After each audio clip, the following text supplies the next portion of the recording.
नमस्कार, जय हिंद, जय भारत। भारतीय अवाम ताकत दल अपने भारतीय भाई बहनों अर्थात अपने देश भारत की जनता अर्थात अपनी भारतीय अवाम से भारतीयता आधारित आपसी श्रद्धा, भारतीयता आधारित आपसी स्नेह, भारतीयता आधारित आपसी प्रेम, भारतीयता आधारित आपसी अखलाक मोहब्बत, भारतीयता आधारित आपसी सहयोग, भारतीयता आधारित आपसी सम्मान, भारतीयता आधारित आपसी एकता, भारतीयता आधारित आपसी भाईचारा तथा भारतीयता आधारित आपसी सद्भाव को समझने व उसे आत्मसात करके वैसा ही और उसी अनुसार आचरण एवं व्यवहार करने हेतु और इसके समस्त भारत में प्रचार प्रसार करने हेतु और इसकी अहमियत और महत्व को प्रत्येक देशवासी को समझाकर उसे अपनाते हुए वैसा ही और उसी अनुसार आचरण एवं व्यवहार करने हेतु और प्रत्येक देशवासी को अपना ही भारतीय भाई बहन मानकर, समझकर, अपनाकर उनके साथ वैसा ही और उसी अनुसार आचरण एवं व्यवहार करने हेतु सतत, सदैव और हमेशा अदब के साथ, आदर के साथ अर्ज करता है, विनती करता है। उत्तर प्रदेश का आगामी विधानसभा का जो 2022 का जो चुनाव है बिल्कुल निकट है। भारतीय जनता दल ने अपने भारतीय भाई बहनों से कहा है और ये बराबर उनको विश्वास दिलाना भी चाहता है कि उत्तर प्रदेश की सभी 4 से 3 सीटों पर अपने उम्मीदवार खड़ा करेगा वो। तो इसी संबंध में भारतीय अवाम ताकत दल का अपने आदरणीय भारतीय भाई बहनों से ये नम्र निवेदन है कि विभिन्न रूपों में जो इसमें भागीदारी करनी है, जो उत्तरदायित्व निभाना है, जो इसमें सहयोग करना है, जो इसमें जो शरीक होना है वो इस प्रकार है। पार्टी का ढांचा भी जो है खड़ा करना है, एक तंत्र का गांव से लेकर के प्रदेश स्तर तक।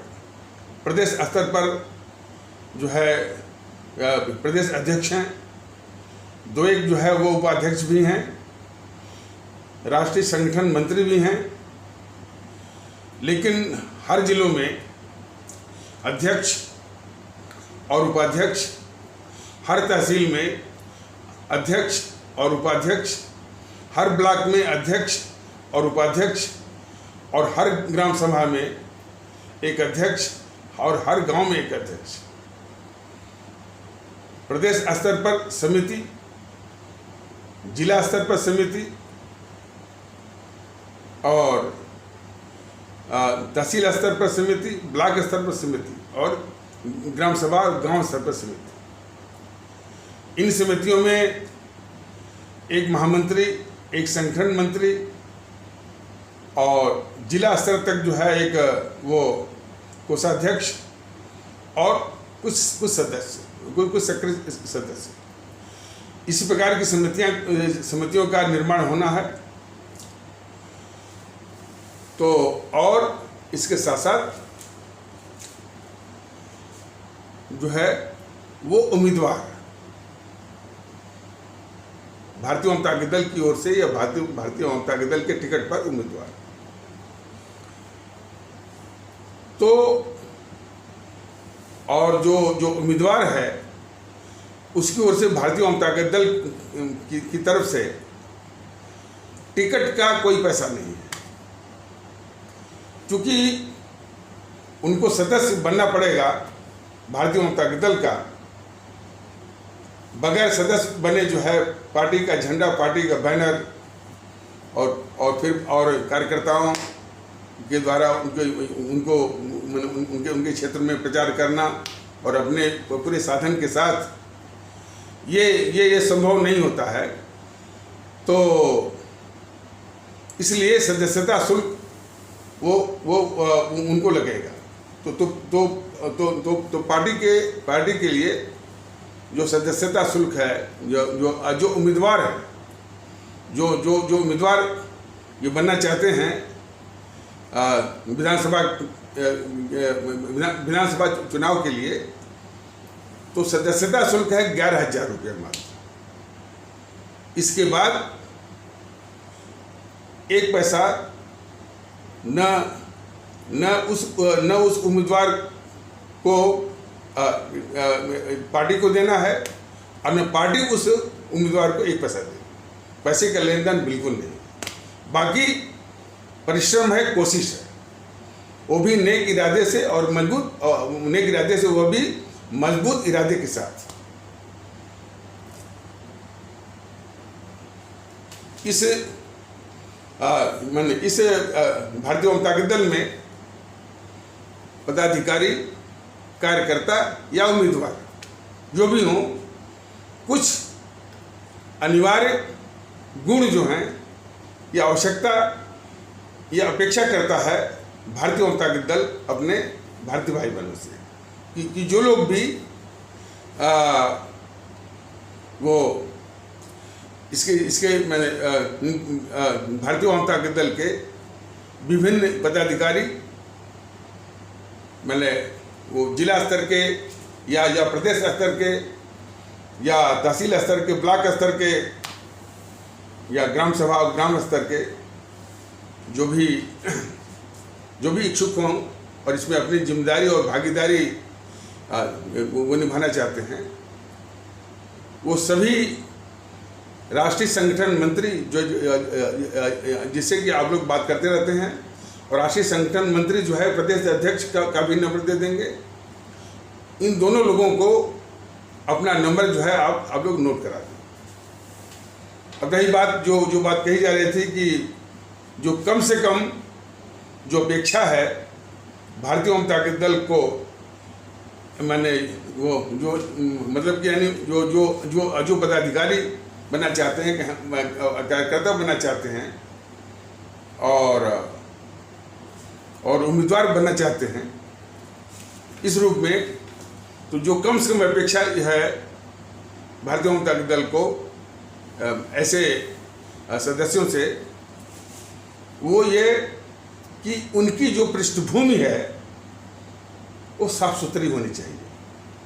कोई भी गलत सलत दंड फंद में उनकी संलिप्ति बिल्कुल ना, उनकी पृष्ठभूमि जो बिल्कुल साफ सुथरी, नंबर 1।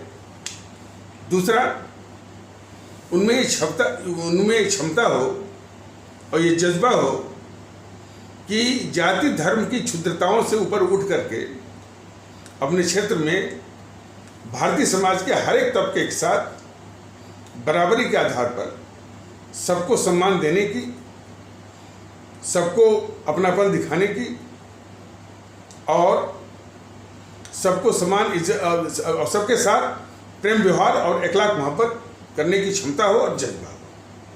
ये 2 गुण बहुत आवश्यक हैं वो पदाधिकारी बनने के लिए भी और कार्यकर्ता बनने के लिए भी और उम्मीदवार बनने के लिए भी। बाकी जो 2 गुण हैं, मूल परस्ती, आवाम परस्ती, ये जो भारतीय जनता दल के संपर्क में आएंगे तो वो अच्छे तरीके से ये 2 गुणों को और उपयुक्त जज्बे के साथ वो विकसित कर देगा और वो भाव भर देगा भारतीय जनता दल। लेकिन ये दो गुणों वाले ही अभी प्रारंभिक रूप से भारतीय जनता दल को अपेक्षा है। मैं फिर से वो कह दे रहा हूँ कि उनकी जो पृष्ठभूमि है वो बिल्कुल साफ सुथरी होनी चाहिए। किसी भी अपराधी, किसी भी दंडफंद, किसी भी इधर उधर तिकड़म में उनकी भूमिका बिल्कुल शून्य के बराबर होनी चाहिए, साफ सुथरी वो पृष्ठभूमि। और दूसरा कि जाति और धर्म, जाति और पंथ की क्षुद्रताओं से ऊपर उठ करके अपने क्षेत्र में भारतीय समाज के हर एक तबके के साथ बराबरी, सम्मान और अपनापन के साथ प्रेम, व्यवहार, बर्ताव और अखलाक मोहब्बत करने की काबिलियत हो और वो जज्बा, ये 2 गुण होने आवश्यक है। तो और रही बात कि जो पदाधिकारी हैं बने और जो भी कार्यकर्ता बने, तो एक हल्की सी आर्थिक मजबूती भी होनी चाहिए। लेकिन उसके पहले यह भी स्पष्ट करना जरूरी है कि संगठन के किसी भी, यानी भारतीय जनता दल के संगठन के किसी भी कार्य के लिए उनको अपना व्यक्तिगत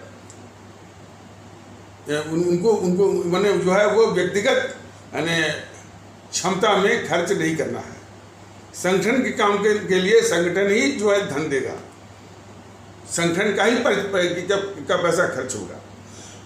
कभी कभी अंतर या फर्क बस यही पड़ सकता है कि जैसे उनको कहीं जाना हुआ, कुछ लोगों के साथ जाना हुआ, तो शुरुआती तौर पर कुछ धन उनको खर्च यानी वो खर्च जो है कभी कभी कर देना पड़ सकता है, लेकिन वो खर्च तुरंत जो है संगठन से उनको मिल जाएगा। जाने आने में मान लीजिए वो ईंधन है गाड़ी का, कुछ लोग हैं उनका खाना पीना है, नाश्ता पानी है, और भी खर्चा है। खाना पानी के विषय में भारतीय जनता दल देखिए मोटा मोटी, बाकी चीज़ें तो जब आप लोग संपर्क में आएंगे तो और भी चीज़ें में खाना पीना भी है, वो सादा भोजन करिए, सादा नाश्ता करिए, और अनाप शनाप यानी मांस मदिरा से दूर रहना है। सादा भोजन रहेगा तो विचार भी अच्छे होंगे और ऊंचे होंगे। तो सादा भोजन, सादा नाश्ता, खान पान और अनाप शनाप यानी कोई खर्चा नहीं। तो कभी कभी ऐसा भी हो सकता है कि शुरुआती तौर पर उस पदाधिकारी को वो मैंने अपनी क्षमता से उसको वो वहन करना पड़े, लेकिन तुरंत जो है वो संगठन से वो धन वो मिल जाएगा, वो संसाधन उनको मिल जाएगा। मतलब कि संगठन के किसी भी काम के लिए जो धन खर्च होगा वो संगठन का ही धन खर्च होगा, किसी का भी व्यक्तिगत उसमें धन खर्च नहीं होगा। अब जो उम्मीदवार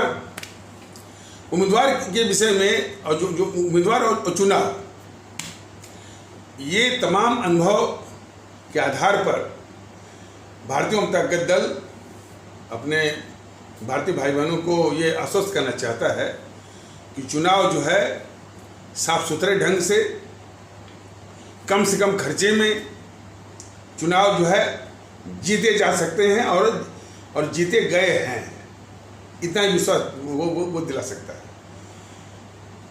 जो लोग कहते हैं कि कोई चुनाव 50 लाख, 1 करोड़, 10 करोड़, 20 करोड़ में इसका जो विधायकी का जो चुनाव है वो जीता जाएगा, बिल्कुल नहीं। भारतीय जनता दल ये अपने भारतीय भाई बहनों को आश्वस्त करना चाहता है कि कम से कम खर्चे में सादगी से, परिश्रम और ईमानदारी के बल पर जो है चुनाव को जीतना है। तो जो अनुमान लगाया गया है अधिक से अधिक 4 या 5 लाख या 5.5 लाख के आसपास जो है ये खर्चा बैठेगा। इससे अधिक बाकी जो उस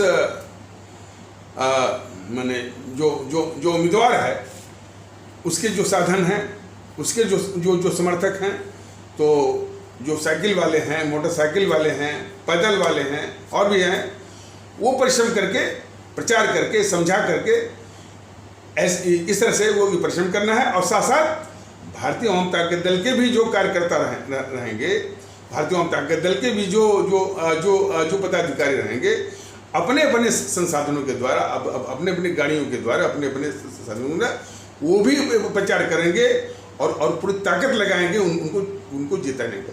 और जीतना है, कोई भी चुनाव जो है वो सिर्फ जीतने के लिए।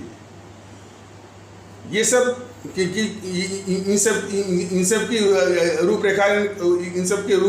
रूपरेखा क्यों बताई जा रही है कि भारतीय जनता दल ने जो आशा जगाई है, उस आशा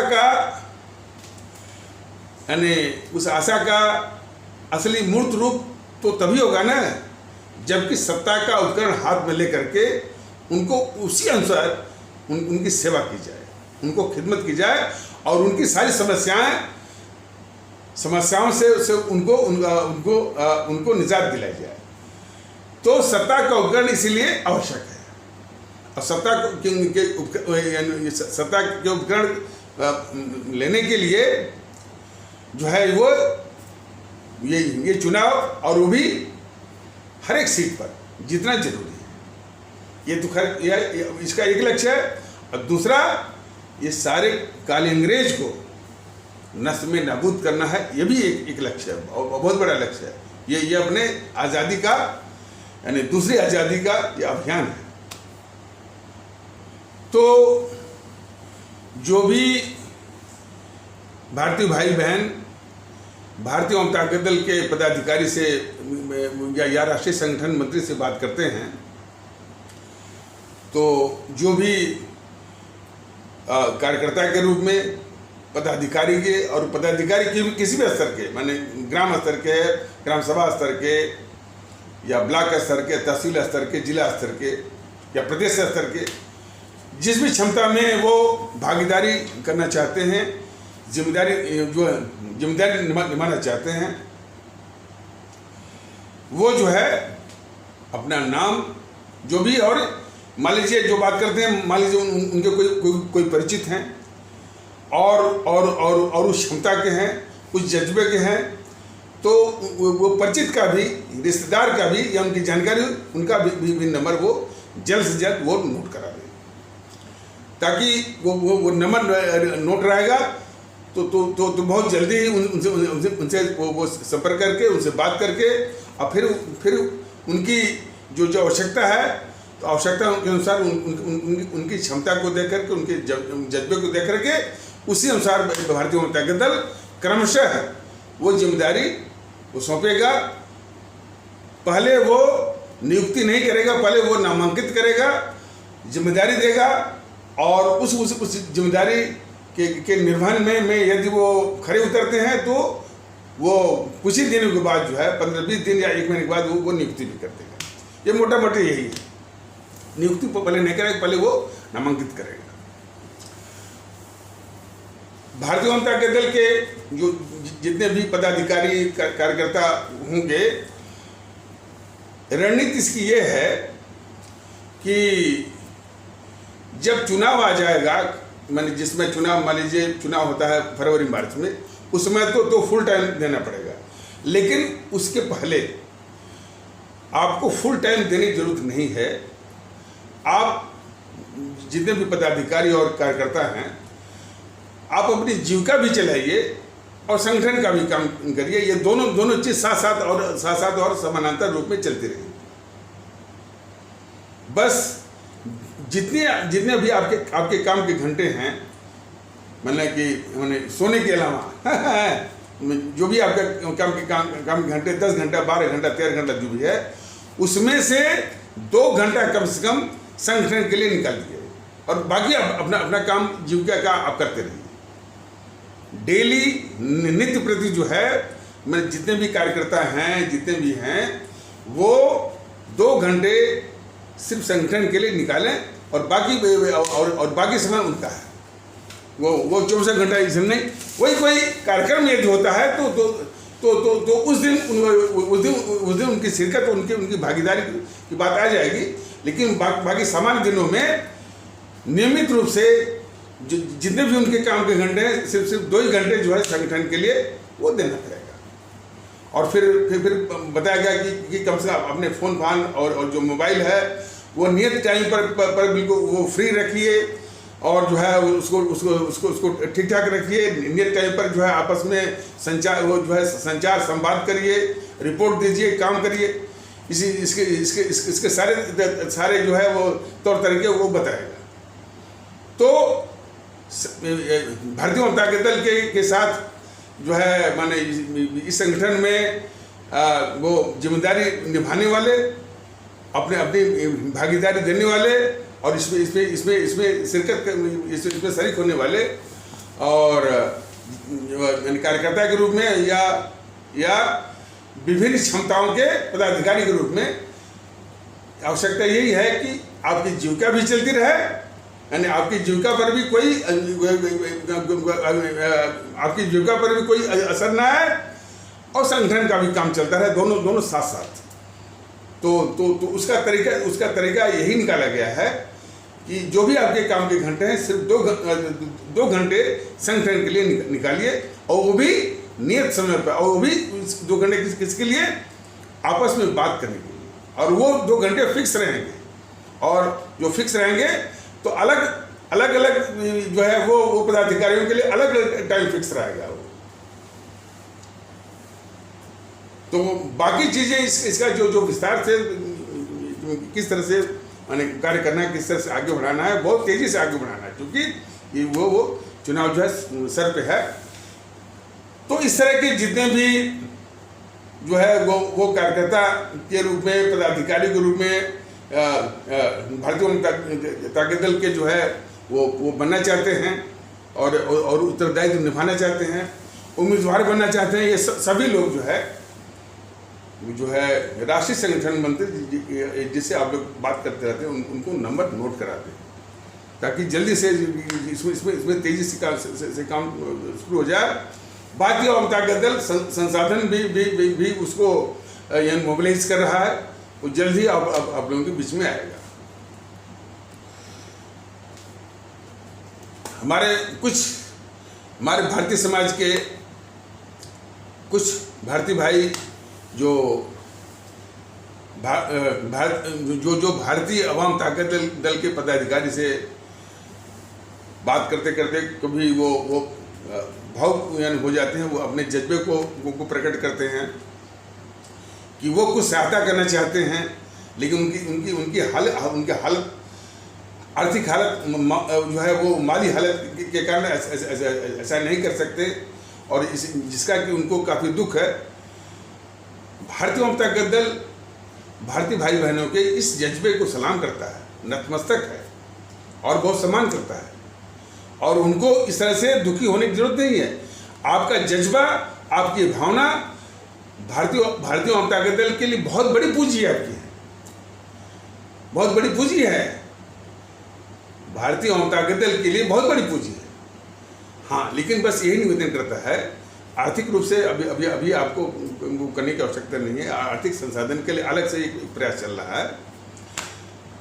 आप लोग जो है इसकी चर्चा जरूर चलाइए, सोशल मीडिया का 2-3 काम जो आप कर सकते हैं बगैर किसी वो संसाधन के सहयोग के, कि जो भी वीडियो है विभिन्न ग्रुपों में, फेसबुक ग्रुप में या किसी भी सोशल मीडिया ग्रुप में उसको बढ़ाइए जरूर। और जितने भी आपको टाइम मिलता है बातचीत का, इसकी चर्चा बहुत चलाइए कि भाई एक ऐसा वो संगठन आया है, राजनीतिक संगठन आया है, जो पूरे देश में, सिर्फ उत्तर प्रदेश में नहीं, कुछ जिलों में नहीं, पूरे देश में जो है भारतीयता के आधार पर एकता लाना चाहता है, एकता स्थापित करना चाहता है। हर तरह के बिखराव को समाप्त करके, हर तरह के भेद विभेद को समाप्त करके, जाति का भेद विभेद, संप्रदाय का भेद विभेद, भाषा का भेद विभेद, प्रांतीयता का वो भेद विभेद, क्षेत्रीयता का, समूह का भेद, सारे भेद विभेद और उनकी दीवारों को समाप्त करके भारतीयता के आधार पर पूरे देश के लोगों को, पूरे 135 करोड़ लोगों को एक करना चाहता है। ये संगठन है भारतीय जनता दल। इस चीज़ को जितनी भी आप जो है वो चर्चा चलाएंगे, लोगों से बात करेंगे, और एक जरूरी काम और कर सकते हैं कि यदि आप लोग गांव गिराज में रहते हैं तो 2 की या 4 की या 10 की 15 की एक ग्रुप बनाइए, और वो जो भी आपके फुर्सत का समय दिन हो, वह दूसरे गांव में जाइए और और जो है दूसरे पांथिक समुदाय से, मान लीजिए कि आप जो है हिंदू सनातन आस्था के मान लीजिए आप हिंदू सनातन आस्था वाले समाज के भारतीय भाई बहन हैं, तो आप इसी भाव से, इसी जज्बे से जो इस्लाम आस्था वाले जो भारतीय भाई बहनों जो समाज का जो तबका जहाँ रहता है उसके पास जाइए और उसको अपनापन दिखाइए, उसके खाट पे बैठिए, उसके यहाँ एक गिलास पानी पीजिए और इसी की चर्चा चलेगी, जो भी आपको फुर्सत के समय मिलता है। यह इस तरह से यह अभियान चलेगा तो भारतीय जनता पार्टी का जो 12 करोड़ है ना, उनसे कई गुना ये असरदार होगा। और जितना ही ये तेज आगे बढ़ेगा जंगल की आग की तरह जो है, उतने ही जो है समाज को जो तोड़ने वाली शक्तियां हैं जो कि राजनीतिक दल के भेष में, उनकी परेशानी वो बढ़ती जाएगी। तो उनकी परेशानी को नहीं देखना कि वो परेशान हो रहे हैं या नहीं हो रहे हैं। देश को एक होना है, सभी भारतीय भाई बहनों को एक होना है, भारतीयता का धर्म, ये हमारा प्रयास है, ये हमारा सभी का प्रयास है। तो बताया जा रहा है कि आप लोग जो है जो कर सकते हैं, 2 की 4 की 10 की जितना भी एक ग्रुप या समूह या टोली बनाइए, और डेली कोई आवश्यक नहीं है, हफ्ते में 1 दिन, हफ्ते में 2 दिन 3 दिन जो भी हो सकता है। दूसरे जो है जो पांथिक जो समाज है उससे जरूर मिलिए और उससे यही भाव, यही जज्बा प्रकट करिए अपनापन का, कि और इस संगठन में, भारतीय जनता पार्टी दल में की बातों से वो शरीक हों। देखिए, मान लीजिए कुछ कट्टरवादी सोच के कुछ मिलेंगे आपको, तो उनकी बातों पर आपको ध्यान नहीं देना है, बस उनको निकल देना भाई कि हम आपको भी इसी सूत्र में बांध लेंगे। ये जवाब उनको दे सकते हैं। किसी के प्रति जो है दुर्भावना नहीं वो रखनी है। कट्टरवादी तत्वों से भारतीय जनता दल जब भी सत्ता में आएगा, सत्ता का उपकरण जो है आप लोगों के आशीर्वाद से मिलेगा, तो सभी तरह के जो है वो कट्टरवादी तत्वों का इलाज जो है भारतीय जनता दल बड़े अच्छे से कर देगा। इतना विश्वास रखिए। जितने भी कट्टरवादी तत्व हों, चाहे वो पुष्पेंद्र कुलश्रेष्ठ की तरह वो तत्व हों, चाहे वो असदुद्दीन ओवैसी की तरह के तत्व हों, या वो किसी भी तरह के तत्व हों, उनका इलाज भारतीय जनता दल बड़े अच्छे से कर देगा। इतना आप ये यकीन रखिए, यदि आप लोगों के आशीर्वाद से सत्ता का उपकरण जो है हाथ में आता है तो। और जिस तरह का जज्बा दिख रहा है, वो माने सत्ता का उपकरण जो है आना जो है मुमकिन भी दिख रहा है, ऐसी बात नहीं है। आप लोगों का प्रयास, आप लोगों का जज्बा जो है वो रंग लाएगा, कामयाबी लाएगा, इस बात नहीं है। तो और इस देश की सारी समस्याएं जो है वो इन कट्टरवादी तत्वों से है, जो कि झूठ और नफरत समाज में फैलाते हैं और समाज पर वो हावी होना चाहते हैं। तो उनका इलाज जो है बहुत अच्छे से ये करेगा भारतीय जनता दल। एक बात और, बाकी चीज़ें तो यानी हर चीज़ जो है वो मैंने इसी YouTube के माध्यम से बताना संभव नहीं होता है। ये जितने भी राजनीतिक दल हैं, ये तो समाज को तो तोड़ते ही हैं। सारी समस्याओं को माने जनता के जीवन आसान करने के बजाय, जनता को सुकून देने के बजाय, उनमें आपसी इखलाक मोहब्बत लाने के बजाय, इन्होंने सब समस्याएं जो है वो पैदा की हैं। भारतीय जनता दल का माने उनको गिनाने के बजाय बस इतना ही एक आश्वस्त करना चाहता है, एक विश्वास दिलाना चाहता है कि जितनी भी समस्याएं वो पैदा की हैं, हर समस्या का समाधान भारतीय जनता दल के पास है, और उसका समाधान भारतीय जनता दल आपके लिए लाएगा और आपको लगभग हर समस्या से आपको निजात, आपको छुटकारा, उसे मुक्ति दिलाएगा। हाँ, लेकिन वक्त लगेगा, चूंकि इन सबों ने हर क्षेत्र में प्रदूषण बहुत फैलाया है। जरा देखिए ना, समाज में बिखराव, ये सबसे बड़ी समस्या है। जातियों के आधार पर बिखराव, बिल्कुल अलग थलग, ये सबसे बड़ी समस्या है। जातियों के आधार पर, संप्रदाय के आधार पर, और जातियों में अलग अलग, उसमें जातियों में उपजातियां, उसमें भी और जातियां, फिर और जातियां, फिर और जातियां, बिखरा। तो यानी देश के सामने जो ये जाति के आधार पर, संप्रदाय के आधार पर, भाषा के आधार पर, प्रांत के आधार पर जो बिखराव है, ये सबसे बड़ी समस्या, सबसे बड़ी चुनौती है, और उसी का जवाब है भारतीयता। तो इस बिखराव को समाप्त करना है। मान लीजिए सत्ता का उपक्रम आता भी है, तो जो मशीनरी है, जो तंत्र है, माने अधिकारियों और कर्मचारियों का, इन राजनीतिक दलों ने जब वो सत्ता में होते हैं, उस तंत्र को भी अपने ही अनुसार स्वार्थी, भ्रष्ट और निकम्मा जो है वो बनाने की कोशिश की है। और काफ़ी जो है ये तंत्र जो है, ये तंत्र है अधिकारियों और कर्मचारियों का, इन बुराइयों का, भ्रष्ट का, स्वार्थी का और जो है निकम्मा का और पक्षपाती, ये चार अवगुण है उसके, इसका शिकार भी हो गया है। तो इन बुराइयों को दूर करके फिर उसको अवाम परस्त और मुल्क परस्त वो बनाना पड़ेगा। इसके लिए भी वक्त लगे। तो हर चीज़ का वर्णन, हर चीज़ का वो करना यूट्यूब के माध्यम से संभव नहीं है, लेकिन बस यही कहना चाहते हैं कि इन समूह ने जितनी भी समस्याएं पैदा की हैं, हर एक का समाधान भारतीय जनता दल के पास है, और उस समाधान आपके लिए लाएगा। लगभग हर एक समस्या और हर एक दुख से, कष्ट से आपको निजात दिलाएगा, मुक्ति दिलाएगा और उससे छुटकारा दिलाएगा। लेकिन वक्त लगेगा, चूँकि भारतीय जनता दल का इसमें यकीन है, और सभी अपने आदरणीय भारतीय भाई बहनों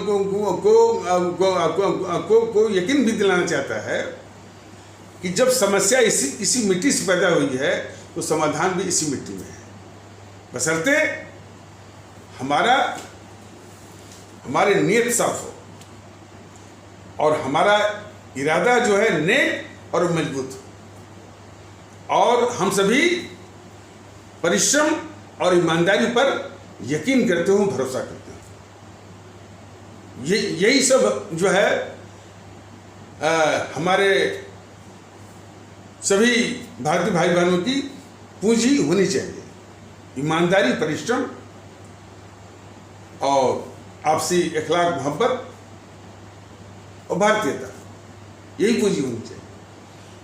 इन्हीं के बूते जो है भारतीय जनता दल को पूरा यकीन है, और पूरा यकीन अपने सभी भारतीय भाई बहनों को दिलाना भी चाहता है। इन्हीं बूते जो है हर समस्या, जितनी भी समस्याएं, जितने भी कष्ट और जितनी भी बुराइयां इन सबों ने अपने स्वार्थ के कारण, अपनी आदतों के कारण पैदा की हुई हैं, सबका समाधान वो देगा। हाँ, वक्त लगेगा इसको। अब ये वक्त तो हमारे जो परम आदरणीय राष्ट्रभक्त शिरोमणि नेताजी सुभाष चंद्र बोस थे, उन्होंने भी मांगा था 25 से लेकर 30 साल तक।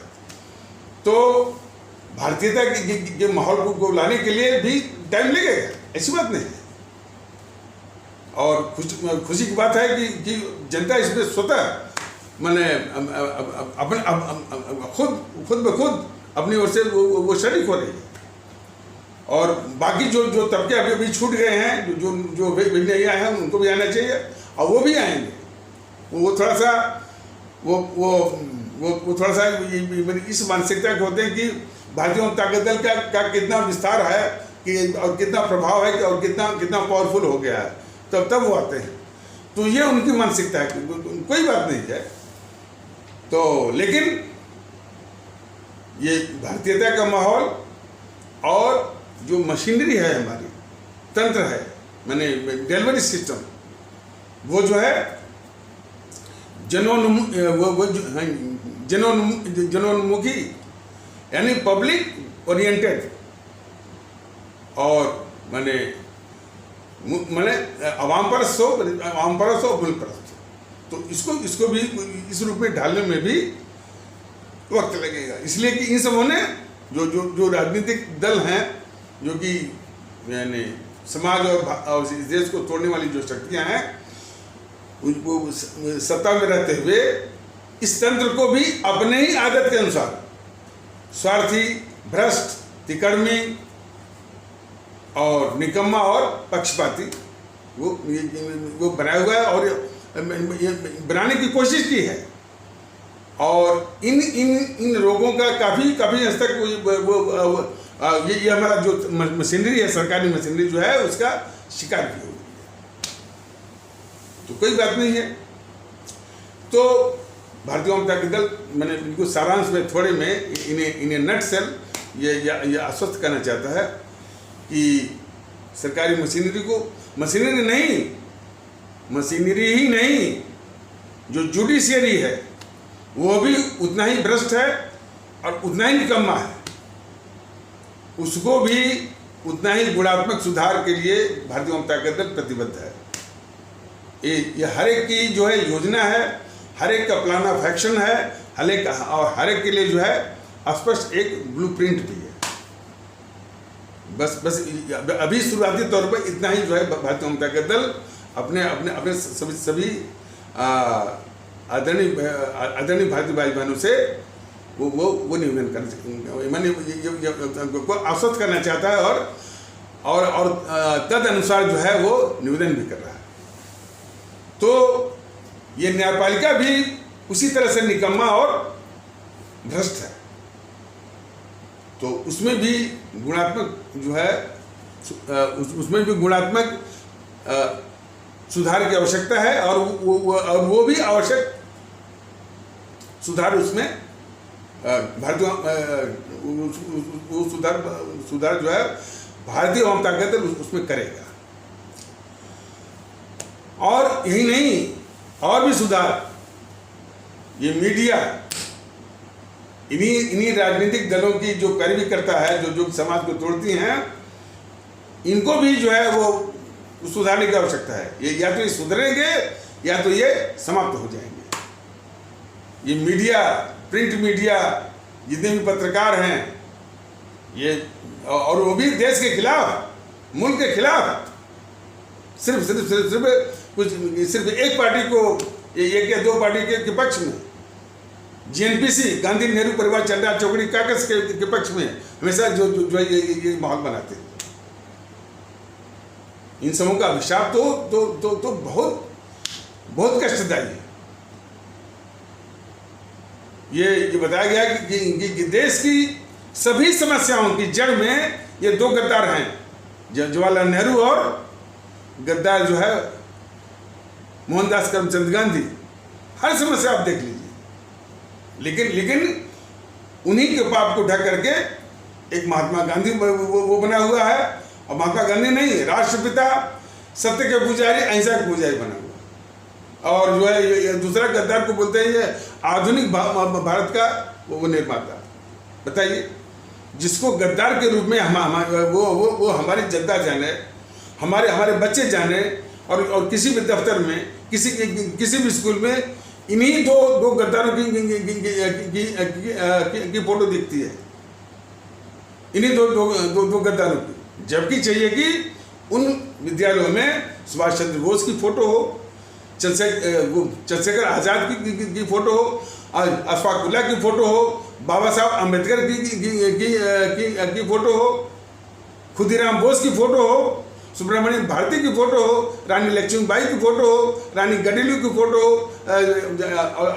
और रानी चंद्रमा की फोटो हो। इन सारे फोटोओं के प्रतिमा को पूरे देश से निकाल करके ऐसी प्रतिमाएं हों, ऐसे आदर्श हों, जिससे मुल्क के हित में वो प्रेरणा मिले, आदर्श मिले। और बीजेपी तो आकर के ये जो प्रदूषण इस टाइप का है, इसको और बिगाड़ा है। स्वतंत्रता सेनानियों में सुभाष चंद्र बोस से लेकर के भगत सिंह, चंद्रशेखर आजाद, अशफाक उल्लाह, सुब्रमण्यम भारती, खुदीराम बोस, श्रीमती रानी लक्ष्मीबाई, श्रीमती रानी चंद्रमा, श्रीमती रानी गडलू, इनका एक नाम सब नहीं लेते हैं, सिर्फ नाम लेते हैं एक गोडसे का, एक जो सावरकर का। और वो जानबूझ करके ये भी जानबूझ के इसलिए नाम लेते हैं, किसका नाम लेते ही तुरंत जीएनपीसी वाले लपेट लेते हैं इनको।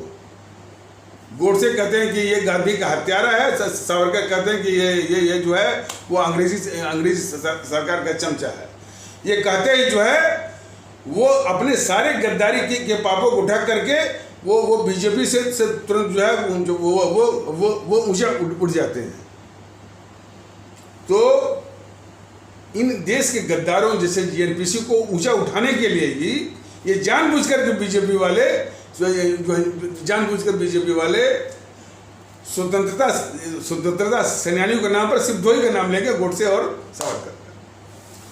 जबकि देश को प्रेरणा, देखिए भारतीय जनता दल गोडसे हो चाहे सावरकर हो, उनको सम्मान करता है, किसी को अपमानित करने का तो कोई सवाल ही नहीं उठता। लेकिन जिससे प्रेरणा लेनी है और जिन्होंने देश की आज़ादी के लिए सर्वस्व अपना न्यौछावर किया, देशभक्ति के जज्बे को पैदा किया, हमारे परम आदरणीय राष्ट्रभक्त शिरोमणि नेताजी सुभाष चंद्र बोस, शहीद आजम भगत सिंह, अमर शहीद चंद्रशेखर आज़ाद, अमर शहीद अशफाक उल्लाह, अमर शहीद खुदीराम बोस, अमर शहीद श्रीमती रानी लक्ष्मीबाई, अमर शहीद श्रीमती रानी चंद्रमा, अमर शहीद श्रीमती रानी गडलू और बाबा साहब ने भी जो समाज हमारा उपेक्षित था, जिसके साथ वो हजारों साल तक जो है वो शोषण हुआ और सिस्टमेटिक कंटिन्यूअस हजारों साल तक, और वो शोषण उसका शैक्षणिक भी हुआ और राजनीतिक भी हुआ, सामाजिक भी हुआ और कभी कभी इज्जत का भी शोषण। तो उस पर मैंने उसका उत्थान करने के लिए, उस समाज को जो चोटें मिली हैं उस पर यानी मरहम लगाने के लिए बहुत प्रयास किया और जो है एक फार रीचिंग उन्होंने संदेश दिया। तो वो भी तो भारतीय ताकत दल की नज़रों में उसके विचारों के अनुसार वो भी हमारे अमर शहीदों के बराबर ही उस सम्माननीय है। इसलिए भारतीय ताकत दल के बैनर में जब भी आप देखेंगे, जब आपके सामने आएगा तो उस बैनर में सबसे पहले हमारे सुभाष चंद्र बोस आएंगे, इसके बाद वो भगत सिंह आएंगे, इसके बाद तीसरे नंबर पर जो है बाबा साहब ही हैं, इसके बाद चंद्रशेखर आजाद, इसके बाद वो अशफाक उल्लाह, इसके बाद जो है वो रानी गडलू। तो वो इसीलिए भारतीय ताकत दल जो है मतलब कि ठीक है कि ये बाबा साहब ने मैंने वो कोई फिजिकली अपने शरीर से कोई कुर्बानी नहीं दी, लेकिन हमारे भारतीय समाज के उस तबके के साथ जिसके साथ हजारों साल तक उसका अन्याय शोषण दोनों हुआ, आर्थिक, सामाजिक, शैक्षणिक और कभी कभी इज्जत का भी, उसके उत्थान के लिए जो उन्होंने प्रयास किया और उस प्रयास के दौरान जितनी दिक्कतें उन्होंने उठाई, जितने अपमान सहे उन्होंने, जितनी कठिनाइयों का और जलालतों का उन्होंने सामना किया, वह भी किसी कुर्बानी से कम नहीं है। इसलिए भारतीय ताकत दल उनके इस प्रयास को सलाम करता है और देश के जो क्रांतिकारी देशभक्त और अमर शहीदों के की श्रेणी में मेरा करके वही सम्मान देता है जो कि देश के अमर शहीद क्रांतिकारी देशभक्तों को वो सम्मान जो देता है।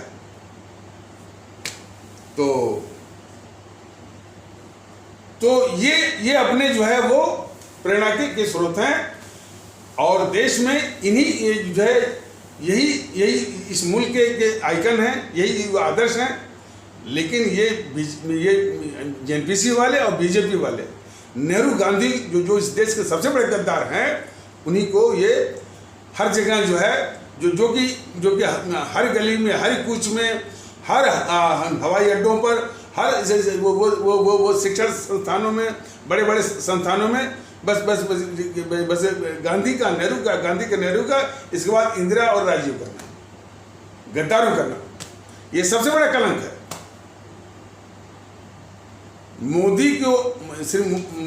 मोदी महोदय को प्रधानमंत्री बने हुए 7 साल हो गए। यदि हमारे परम आदरणीय राष्ट्रभक्त शिरोमणि नेताजी सुभाष चंद्र बोस को इज्जत देना चाहते तो करेंसी से यानी भारतीय नोटों से उस गद्दार मोहनदास करमचंद गांधी का नाम खुरच करके निकाल करके कम से कम इसकी फोटो लगवाते, इनकी फोटो लगवाते, हमारे सुभाष चंद्र बोस का फोटो लगवाते तो कुछ तो कलंक जो है वो दूर होता।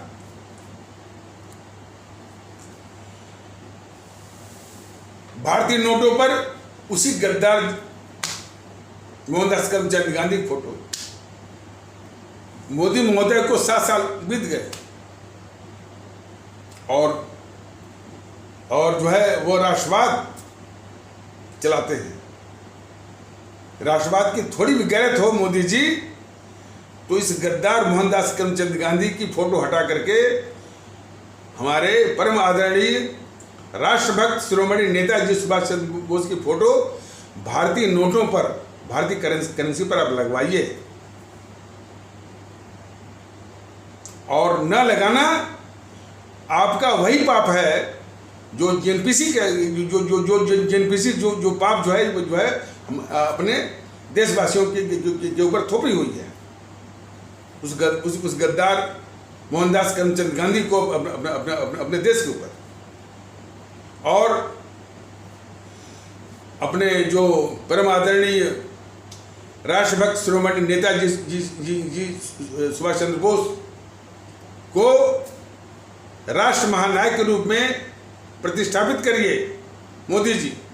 सिर्फ उनके जन्मदिन पर जो है वो पराक्रम दिवस बोल करके उनको भुना करके और जो है पश्चिम बंगाल विधानसभा जो चुनाव जीतने के लिए बस उनका नाम आपने भुनाया और चल दिया। वंदे मातरम हमारा जो है वो राष्ट्रगान है। नहीं, वंदे मातरम हमारा आज़ादी की जंग के दौरान हमारा इनकलाबी नारा था। पूरे देश को में देशभक्ति के जज्बे को देशभक्ति के जज्बे को भरने वाला वो नारा था। और वो उसी देशभक्ति के जज्बे से को भरने के लिए लाहौर से उर्दू में अखबार भी निकलता था वंदे मातरम करके। इस महत्व को मोदी जी आप पहचानिए, बीजेपी वाले भी पहचाने। गद्दार जवाहरलाल नेहरू इतने यानी देशभक्ति के जज्बे को पैदा करने वाला हमारे इनकलाबी नारा जो है वो वंदे मातरम को राष्ट्रगान का सम्मान देने से वंचित कर दिया है इसने, गद्दार जवाहरलाल नेहरू ने। तो मोदी जी आपके राष्ट्रवादी जो मुखौटा लगाए हैं उसका जो है उसका थोड़े से अंश का ये तकाजा है कि उस कलंक को मिटाइए। जो कलंक जो है गद्दार जवाहरलाल नेहरू ने हमारे वंदे मातरम ऐसे माने इतने महान हमारा जो इनकलाबी नारे को राष्ट्रगान के सम्मान से जो वंचित किया, वो सम्मान उसको जो है वापस लाइए। और यही नहीं, आप तो जो है वंदे मातरम का जो है वो चुनावी जो है वो उपयोग भी करते हैं। आप क्या करते हैं, खुद वंदे बोलते हैं और पब्लिक से, आवाम से जो है वो मातरम बुलवाते हैं, वंदे मातरम। लेकिन आपको शर्म नहीं आती है कि इस वंदे मातरम के साथ जो अन्याय हुआ, जो उस गद्दार जवाहरलाल नेहरू ने अन्याय किया, उस अन्याय को हटा करके जो जो उसका वाजिब हक है, जो वाजिब सम्मान है राष्ट्रगान के रूप में, नेशनल एंथम के रूप में उसको दिया जाए।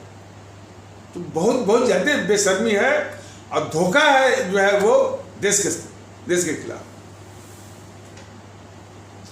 तो इसीलिए जो अभिशाप जो जेएनपीसी ने थोपा हुआ है इन गद्दारों को लेकर के, वही अब अभिशाप जो है आप मोदी जी आप आगे बढ़ा रहे हैं। और यही नहीं, इनके बीजेपी वाले जो है माने मोदी जी के बीजेपी के इस पाप को कि वो वंदे मातरम को सम्मान नहीं देना चाहते, इनका ये जो पाप है, इसको ढकने के लिए ये दूसरे के ऊपर कि हमारे इस्लाम आस्था वाले भारतीय भाई बहन जो है वो वंदे मातरम का विरोध करते हैं। बिल्कुल झूठ, बिल्कुल असत्य, झूठा। इसका विरोध करते हुए बस सुना गया, बस वो बहुजन समाज पार्टी के कुछ पार्षद शायद या तो सहारनपुर में या तो मुरादाबाद इसी कहीं में, और वंदे मातरम का विरोध करने वाले समाजवादी दिखते हैं। जो है समाजवादी पार्टी के लोग दिखते हैं, बहुजन समाज पार्टी के लोग दिखते हैं, और जो विरोध करते हैं वो गैर इस्लाम आस्था वाले भारतीय भाई बहनों के समाज के भी होते हैं। इसको भी समझ लीजिए। इसलिए अपने इस पाप को मत छिपाइए, जो इतना बड़ा पाप जो है देश के ऊपर कर रहे हैं कि वंदे मातरम ऐसे वो मैंने देशभक्ति का भाव भरने वाला, हमारा आज़ादी की जंग का जो है वो इतना बड़ा जो है वो इतना बड़ा जो है वो इनकलाबी नारे को, जिसको कि राष्ट्रगान के सम्मान से जो है इसने वंचित करके, जो अंग्रेजों की चमचागिरी में वो अंग्रेज कोई आया था वहाँ से, वो इंग्लैंड का किंग या राजा जॉर्ज पंचम, जॉर्ज फिफ्थ, उसके चमचागिरी में गाए हुए गाने को ही इस गद्दार जवाहरलाल नेहरू ने राष्ट्रगान बनवा दिया, नेशनल एंथम बनवा दिया। तो वो उस कलंक को आप हटाइए मोदी जी, हटा करके हमारे जो देशभक्ति का जो माने ये जो अपना गीत है वंदे मातरम, और वो भी पूरा उसको जो राष्ट्रगान का सम्मान दीजिए। यदि आप नहीं देंगे तो पूरे देश की जनता आपसे सवाल करेगी, भारतीय जनता दल आपसे सवाल करेगा कि आपका राष्ट्रवाद बिल्कुल झूठा है, बिल्कुल जो है वो धोखा देने वाला है। और वैसे भी कई ऐसे कारण हैं, और कई ऐसे वाकयात हैं जो साफ दिखाते हैं कि आपका और बीजेपी वालों का राष्ट्रवाद जो है झूठा भी है, और जो है वो बिल्कुल छलावा है, धोखेबाज है, और इन्हीं जेएनपीसी वालों की ही तरह है, गांधी नेहरू परिवार चंद्रा चकोरी काकस वालों की तरह से।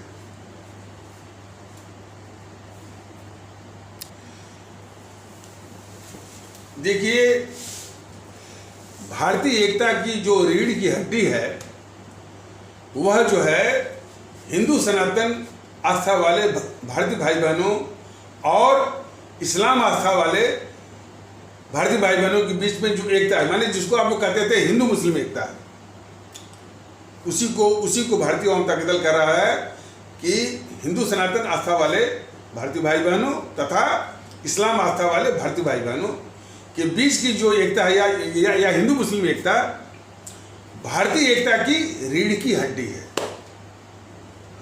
वो उसका स्पाइनल कार्ड है, मेरुदंड है उसका। इसलिए सर्वप्रथम जो है हमारे जो हिंदू सनातन आस्था वाले भारतीय भाई बहन हैं, हमारे इस्लाम आस्था वाले जो भारतीय भाई बहन हैं, इनके बीच में एकता, सद्भाव, इखलाक मोहब्बत आना बहुत जरूरी है। ये मुल्क की आवश्यकता है, यह इस देश की आवश्यकता है। ये यदि मुल्क को सस्टेन करना है, कायम रखना है, तो इन समाज के लोगों के बीच में एकता स्थापित जो है होना ही होना है और होना पड़ेगा। लेकिन इस आवश्यकता को देखते हुए जो इस समाज को तोड़ना चाहते हैं, समाज को तोड़ करके सत्ता पर काबिज होना चाहते हैं, उनके लिए हिंदू मुस्लिम एकता सबसे अधिक खटकती है।